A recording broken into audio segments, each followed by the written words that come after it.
What if the greatest obstacle in your life isn't an external challenge but something within you?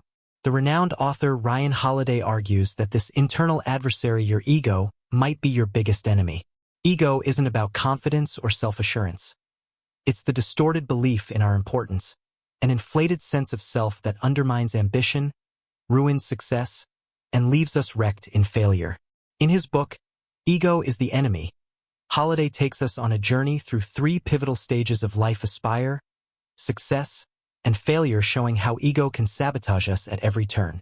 This is not just a philosophical discussion but a practical guide rooted in history, with vivid examples of individuals who battled their egos to achieve greatness or fell victim to it. Holiday defines ego as the petulant inner child, the one that craves recognition, validation, and the appearance of greatness more than greatness itself. Ego is what convinces us that we are entitled to rewards we haven't earned, or makes us focus more on telling a good story about ourselves than living a good life. He opens the book with a vivid observation. Ego is the unseen force that exists in all of us, distorting our ability to work with others, understand ourselves, or connect to reality.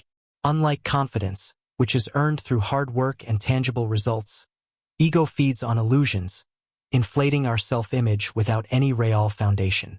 Consider Holiday's own experience, which he briefly shares in the prologue. By the age of 25, he had risen to incredible heights, publishing a bestseller, working with major rock bands, and becoming a top strategist at a prominent fashion company. From the outside, it looked like the perfect success story. But inside, ego had crept in, distorting his view of reality and leading him to overwork, strain his relationships, and lose sight of what truly mattered. When his world began to collapse, his mentors failed him, his company faltered, and his personal life suffered, he realized the problem wasn't external but internal. It was ego. His own unbridled ambition and obsession with success had trapped him in a cycle of stress and dissatisfaction. This painful realization became the foundation of the book and its powerful lessons. Holiday reminds us that we are all susceptible to ego. The book begins with the premise that we are likely at one of 3 stages in life: aspiring to something, experiencing success, or recovering from failure. Wherever we are, ego lurks in the shadows. For those aspiring to achieve, ego tempts us to talk rather than act, to appear successful before we've truly earned it. For those who have found success, ego blinds us to our flaws and fosters entitlement, leading to complacency or paranoia. And for those facing failure, ego amplifies the pain, making it harder to recover and grow. The brilliance of the book lies in its structure, guiding us through these stages with a clear goal: to help us replace ego with humility, discipline, and resilience. To illustrate his points, Holiday uses vivid historical examples. He shares the story of William Tecumseh Sherman, the Civil War general who achieved greatness not by chasing recognition, but by understanding his limitations. Early in his career, Sherman refused a higher rank because he knew he wasn't ready. Instead, he worked diligently, learning and building the skills needed to eventually lead one of the most successful military campaigns in history. Sherman's example stands in stark contrast to others who let ego cloud their judgment, choosing premature glory over preparedness. Ego often disguises itself as ambition, and ambition is praised in our culture. We are told to dream big, to believe in ourselves, and to fake it till we make it, but Holiday warns that unchecked ambition, fueled by ego, leads to disaster. He cites the example of Howard Hughes, a man of immense talent and vision, whose unrelenting ego led him to isolate himself, alienate allies, and ultimately lose everything. Hughes' downfall wasn't a lack of ability, it was his inability to see beyond his inflated self-image. Holiday's writing is heavily influenced by Stoic philosophy, emphasizing the importance of self-awareness and humility. The Stoics, like Marcus Aurelius, taught that success comes not from external accolades but from mastery over oneself.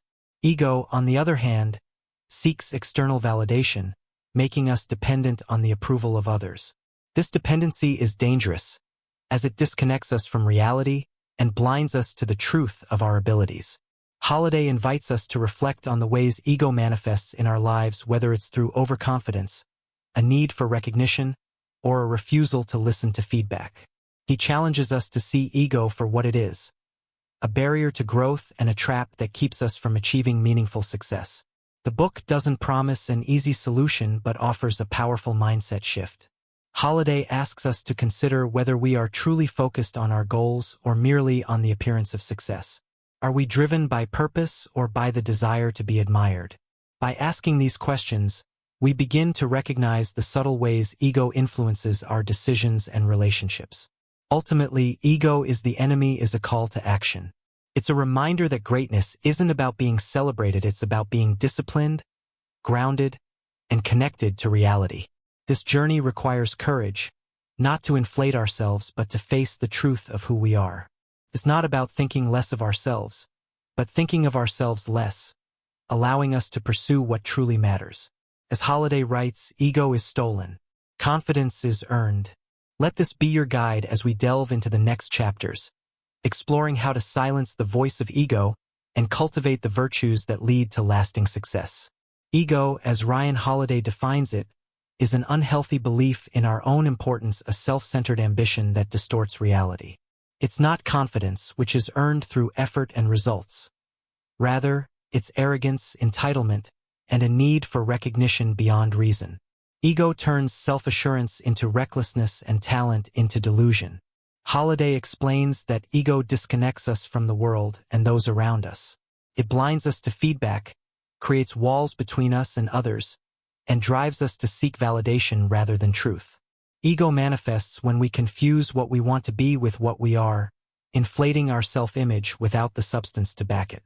Ego isn't limited to egomaniacs. It resides in anyone with ambition, talent, or drive. It thrives when we exaggerate our achievements, deny our flaws, or chase admiration. Holiday's core message is simple. Ego is a barrier to mastery, collaboration, and growth. Only by confronting it can we see reality clearly and pursue our goals authentically. Every journey begins with a spark, an ambition, a dream, or a goal. At the start of these journeys, the ego is quick to step in, urging us to inflate our accomplishments before we've earned them or to talk about what we're doing rather than focusing on actually doing it. Ryan Holiday argues that ego, often, is the silent saboteur in these early stages. It persuades us to skip the hard work of learning and preparation, to prioritize appearances over substance, and to chase fleeting validation instead of real progress. Take the story of William Tecumseh Sherman, the Civil War general who stands as a model for humility and long-term thinking. Early in his career, Sherman had the chance to rise rapidly through the ranks, yet he did something remarkable. He turned down promotions he knew he wasn't ready for. Unlike his peers, who clamored for more power and recognition, Sherman chose to focus on learning and preparing for the responsibilities he would eventually take on. When others were consumed by ego, Sherman understood that the foundation for lasting success is built quietly, through deliberate effort and the humility to admit what we don't yet know. Ego often tempts us to believe we're ready for greatness before we've done the work. Holiday provides the cautionary tale of Upton Sinclair, the author and political activist who ran for governor of California in 1934. Before the election even took place, Sinclair wrote a book imagining himself as governor, detailing his policies in the past tense as if he'd already achieved victory. This act of premature storytelling sapped his motivation, and he lost the race by a wide margin. Sinclair's mistake illustrates a universal truth. When we focus too much on what we want to appear to be, we lose sight of what we need to do to get there. Holiday emphasizes the importance of becoming a perpetual student, no matter how ambitious or talented we may be. He warns against the danger of early pride, which can convince us that we've arrived before we've even begun. The great thinkers and leaders throughout history, from Socrates to Benjamin Franklin, understood the value of being a student first and foremost. They approached their pursuits with curiosity and discipline, recognizing that true mastery requires humility and an openness to learning. Ego, however, thrives on shortcuts and spectacle. It pushes us to broadcast our ambitions to the world, seeking validation before we've accomplished anything meaningful. Holiday points to the rise of social media, where it's easier than ever to perform success rather than achieve it. How many people post about their big plans, their goals, their hustle, while making little actual progress? The writer Emily Gould experienced this firsthand. Despite securing a six-figure book deal, she spent 2 years distracted by social media and personal branding rather than focusing on writing her novel. Her ego told her that curating an online presence was enough. It wasn't until she stepped away from the noise and recommitted to the work itself that she found clarity. Sherman's story stands as a counterpoint. He understood the importance of doing the work quietly and diligently. During the early days of the Civil War, Sherman refrained from overstepping his rank, even when he technically outranked Ulysses S. Grant. Instead of asserting his authority, Sherman supported Grant, knowing that collaboration and preparation were more valuable than personal glory. This decision not only cemented a powerful partnership but also allowed Sherman to learn from Grant's leadership, eventually leading him to orchestrate one of the most successful campaigns in military history. Another key aspect of humility in beginnings is the ability to accept criticism and feedback. Ego rejects these because it thrives on the illusion of perfection, but humility sees feedback as a tool for growth. Holiday reminds us that when we detach from ego, we become open to learning from our mistakes and improving our craft. Detachment is a skill that allows us to see ourselves more clearly and to approach our work with honesty and rigor. In these early stages, it's tempting to let passion take the wheel. We're told to follow our passion, as though it's an infallible guide. But Holiday challenges this notion, arguing that passion without purpose leads to burnout and misguided efforts. He advises replacing passion with purpose, working not for the sake of recognition or self-gratification but for something bigger than ourselves. Purpose provides the discipline and clarity needed to endure the hard work and setbacks that are inevitable in any meaningful pursuit. Holiday also introduces the canvas strategy, a concept rooted in the idea of serving others as a way to grow and learn. By helping others succeed, we create opportunities for ourselves while cultivating humility. This strategy requires putting aside ego-driven desires for immediate credit or recognition and instead focusing on contributing to the bigger picture. Sherman's early career exemplifies this strategy. By supporting Grant and deferring to his leadership, Sherman not only strengthened the Union's efforts but also set the stage for his own eventual success.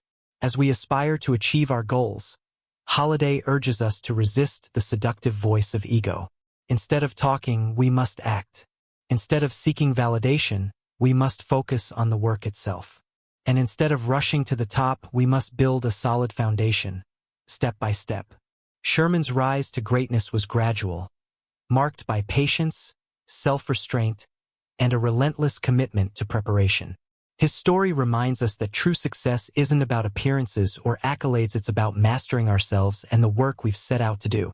The beginning of any journey is fragile, and ego is eager to exploit our vulnerabilities. Promises shortcuts and applause, but these are illusions that lead to failure. By embracing humility, staying grounded in reality, and committing to the process, we can set ourselves on a path to meaningful success. As Holiday writes, "Be humble in your aspirations." It's this humility that protects us from ego and sets the stage for true greatness. Reaching success is often seen as the ultimate goal, but Ryan Holiday warns that it is also one of the most dangerous stages in life. Success magnifies ego, inflating our sense of importance and making us forget the very principles that brought us there. While ambition can help us climb the mountain, unchecked ego can push us off its peak. Success, Holiday argues, is not an end but a beginning, a moment to double down on humility, discipline, and perspective, lest we fall victim to the inevitable pitfalls of entitlement, complacency, and self-delusion. Ego in success takes many forms. One of the most destructive is what Holiday calls the disease of me. When success begins to define us, we develop an inflated sense of entitlement, believing we are owed more than we've earned.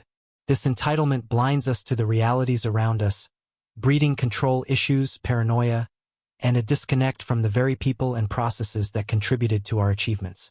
The danger is compounded by our tendency to rewrite the narrative of our success, attributing it solely to our brilliance while ignoring the role of luck, collaboration, or timing. This self-serving story fuels the ego and distances us from the truth. To illustrate this, Holiday draws on the story of Howard Hughes. Hughes was a man of extraordinary talent, a brilliant engineer, entrepreneur, and film producer.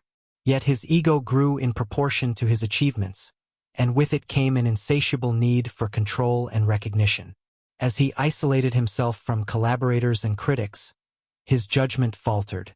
Hugh's inability to separate his identity from his success led to his downfall. He became consumed by paranoia, squandered his fortune, and spent his final years in isolation, a shadow of the man he once was. Hugh's is a cautionary tale of how ego, left unchecked, can turn triumph into tragedy. Holliday contrasts Hugh's story with that of Benjamin Franklin, who serves as an example of humility in success. Franklin achieved extraordinary accomplishments in science, politics, and diplomacy, yet he was acutely aware of his flaws. Early in his life, he recognized his tendency toward arrogance and developed a system to counteract it, including his famous list of virtues. Among these virtues, Franklin prioritized humility, often reminding himself to imitate figures like Socrates and Jesus. Even as one of the most celebrated figures of his time, Franklin remained a student, continually seeking to learn and improve. His ability to balance confidence with humility ensured that his success was enduring rather than fleeting. Success also has a way of distorting our focus. Ego tempts us to shift our attention from the work itself to the rewards and recognition it brings. Holliday calls this the trap of telling yourself a story. When we begin to see ourselves as the hero of our own narrative, we lose sight of the reality that success is fleeting and fragile. The poet and philosopher John Keats warned against this, noting that success often corrupts the purest minds. Ego lulls us into complacency, convincing us that the hard work is done when, in fact, it has only just begun. Bill Walsh, the legendary NFL coach, provides a powerful counterexample. Walsh led the San Francisco 49ers to multiple championships, yet he was keenly aware of the dangers of ego in success. After each victory, Walsh focused on what came next, refusing to let his team or himself rest on their laurels. He understood that the habits and discipline that create success must be maintained, not replaced by arrogance or entitlement. Walsh's approach ensured that his success was not a one-time event but a sustained legacy. Another danger of ego in success is its ability to blind us to criticism and feedback. Success creates an echo chamber, where flattery and adulation drown out constructive voices. We begin to believe our own hype, mistaking praise for proof of infallibility. Holliday shares the example of Alexander the Great, whose ego grew alongside his empire. Surrounded by sycophants and unwilling to tolerate dissent, Alexander made increasingly reckless decisions, leading to the unraveling of his conquests. His brilliance as a leader was overshadowed by his inability to manage his ego, demonstrating how success can sow the seeds of its own destruction. Holliday reminds us that the antidote to ego in success is staying grounded in reality. This requires continual self-reflection and a willingness to accept that success does not make us invincible. He encourages us to adopt a mindset of humility, recognizing that no achievement is entirely our own, and that the skills and discipline that brought us success must be nurtured. The philosopher Epictetus captures this wisdom. You must act as if you've never heard of fame, as if you've never been there before. Holliday also emphasizes the importance of staying a student, even at the height of success. True mastery requires lifelong learning and the humility to admit what we don't know. The moment we believe we've learned everything is the moment growth stops, and decline begins. Franklin's example of continual curiosity contrasts sharply with the arrogance of figures like Hughes or Alexander, showing how humility can protect success from the corrosive effects of ego. Success is a double-edged sword. It can be a stepping stone to even greater achievements or a trap that ensnares us in ego and entitlement. Holliday challenges us to approach success with the same humility and discipline we bring to our aspirations. This means resisting the temptation to define ourselves by our achievements, staying focused on the work itself, and remembering that success is not a destination but a journey. As Holliday writes, success is intoxicating, but it is also a test one that ego is designed to fail. By staying grounded, gracious, and open to growth, we can navigate this test and ensure that our success serves as a foundation rather than a ceiling. Failure is inevitable in life, but how we respond to it defines who we are.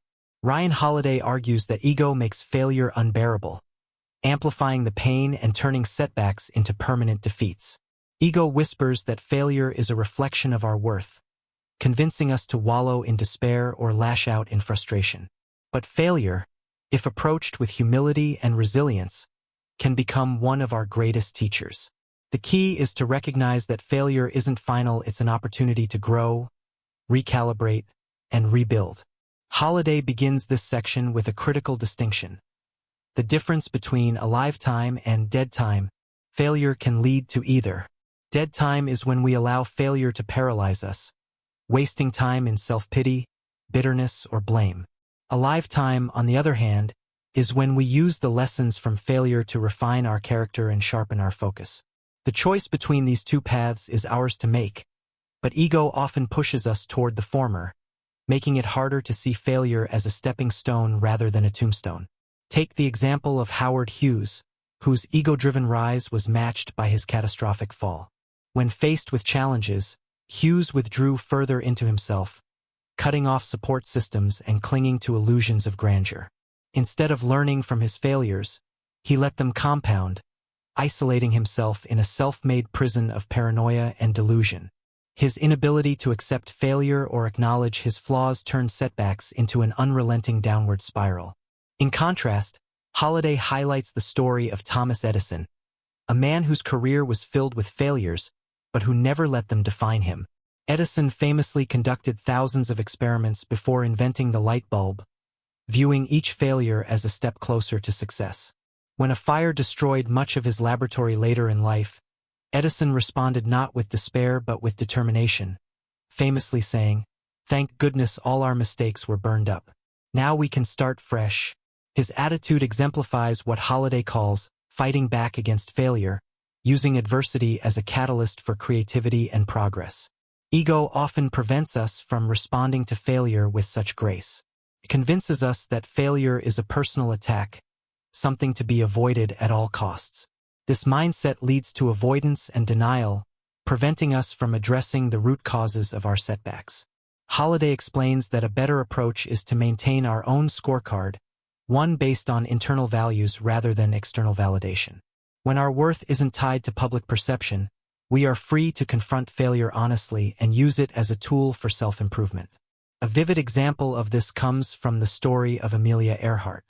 After achieving fame as the first woman to fly solo across the Atlantic, Earhart faced several failed attempts to push the boundaries of aviation. Despite public scrutiny and personal risk, she refused to let these failures deter her. Instead, she used them as opportunities to learn and innovate. Her resilience came from a deep commitment to her mission, not to her ego. By focusing on the work itself rather than the applause it generated, she continued to break barriers, inspiring generations of aviators. Holiday also explores the idea of fighting back through what he calls your Fight Club moment, the point where failure forces you to confront the truth about yourself. In these moments, ego tries to shield us from reality, making excuses or shifting blame. But the truly resilient are those who embrace the discomfort, acknowledging their flaws and weaknesses. These moments of reckoning, while painful, are essential for growth. Holiday reminds us that failure strips away illusions, leaving us with what is real. And from that place of clarity, we can rebuild stronger than before. Another critical lesson from this section is the importance of maintaining perspective. Failure feels enormous in the moment, but in the grand scheme of life, it's often just a blip. Holiday shares the example of the Persian king Xerxes, whose monumental ego led him to overreach during his invasion of Greece. When his campaign failed, Xerxes couldn't accept the loss, doubling down on reckless decisions that further weakened his empire. His inability to see beyond his immediate failures, coupled with an inflated sense of self-importance, resulted in devastating consequences. Xerxes' story is a warning. Ego magnifies failure, making it seem insurmountable. Humility, on the other hand, allows us to step back and see failure for what it truly is, a moment, not a defining feature of our lives. Holiday also emphasizes the importance of resilience. Failure is not a reason to stop. It's a reason to try again, smarter and stronger. He cites examples like Winston Churchill, who faced numerous defeats before becoming one of history's greatest leaders. Churchill's ability to persevere came from his willingness to adapt, learn, and stay focused on the bigger picture. His resilience wasn't born of ego but of purpose and perspective. Finally, Holiday challenges us to love the process, not just the results. Ego ties our happiness to outcomes, making failure devastating. But when we find meaning in the work itself, in the effort, learning, and growth, we are less shaken by setbacks. This mindset transforms failure from an enemy into an ally, a necessary part of any meaningful pursuit. As Holiday writes, the effort is enough. By focusing on the process rather than the outcome, we free ourselves from the tyranny of ego and open the door to lasting fulfillment.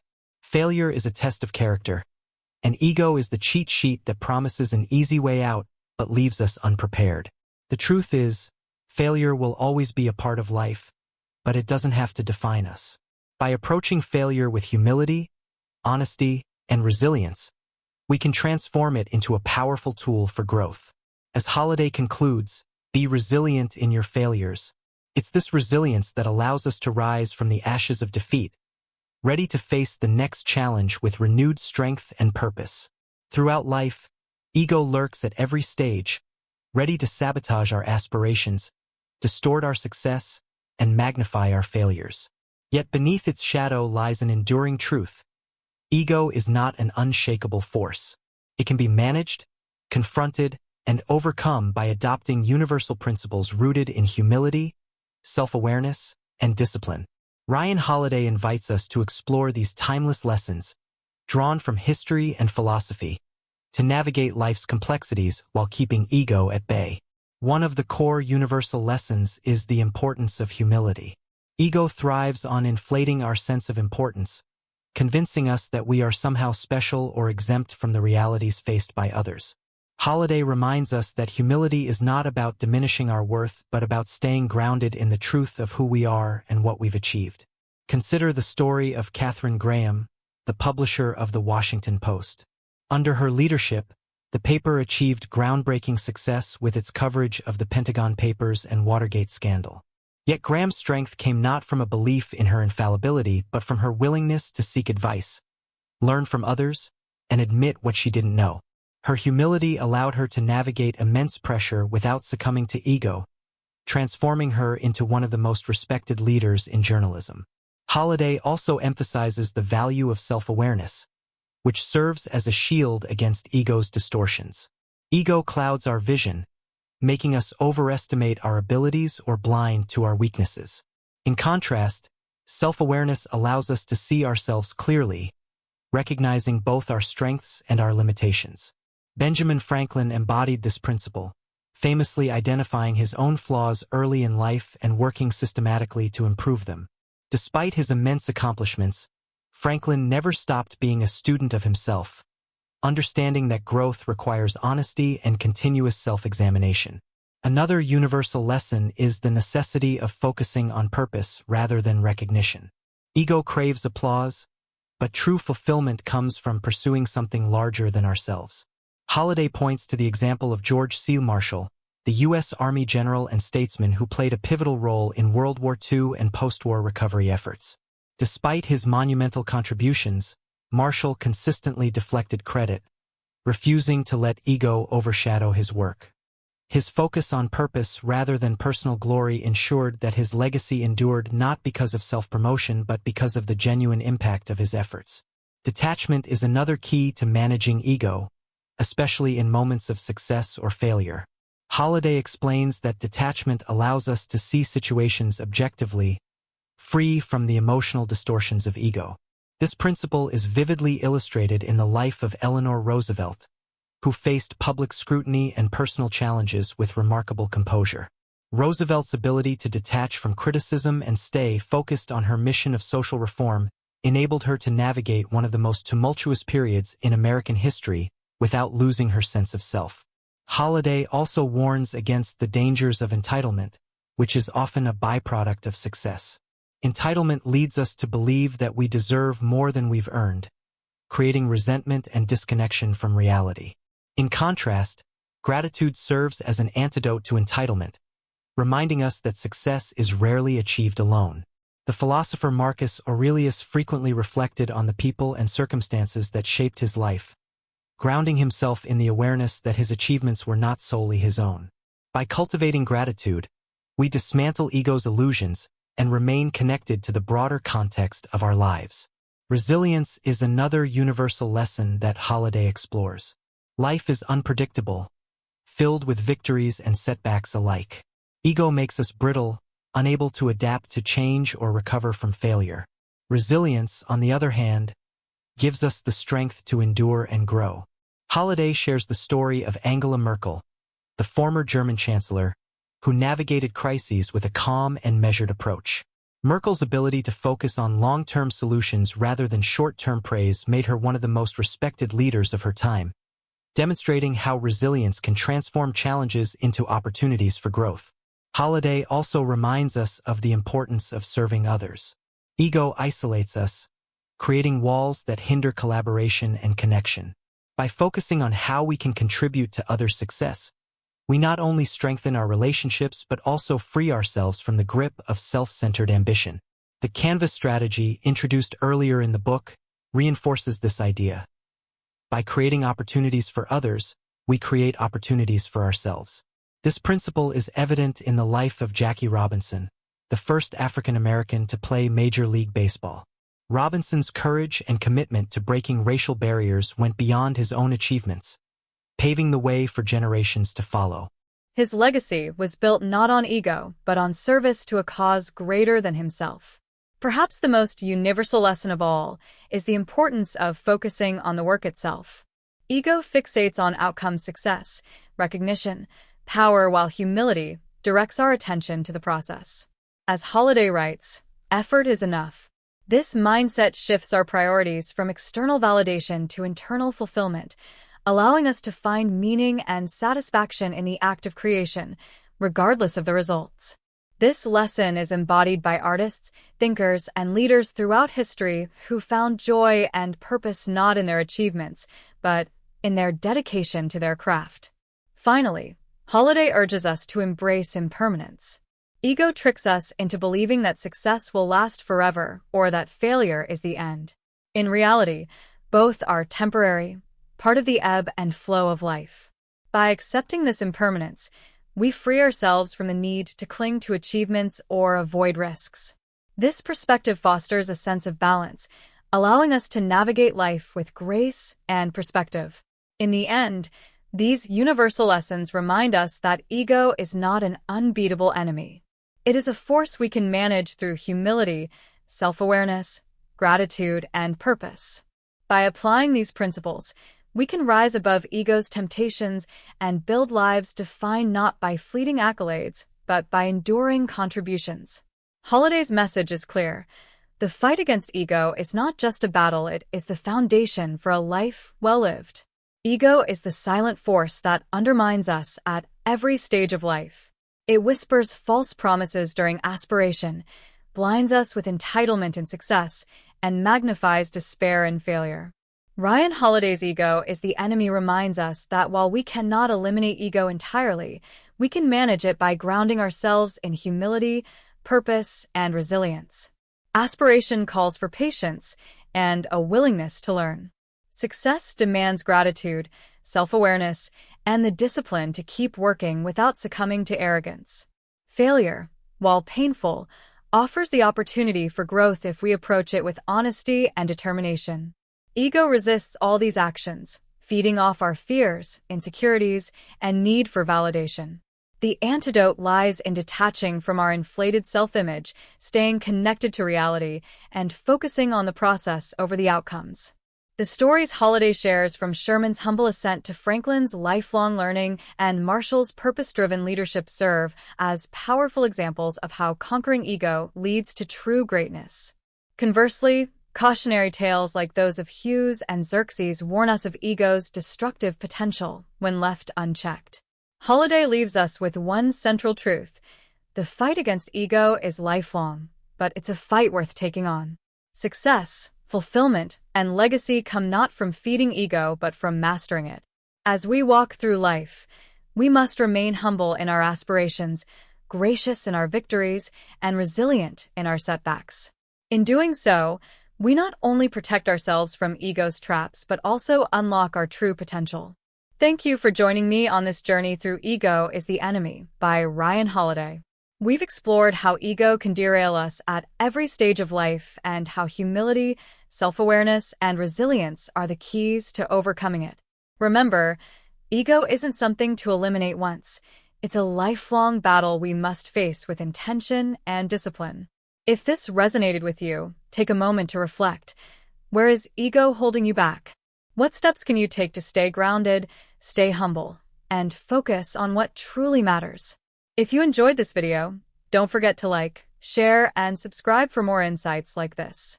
Let me know in the comments how you plan to tackle ego in your own life. Until next time, keep striving for growth, stay humble, and never stop learning. Thanks for watching.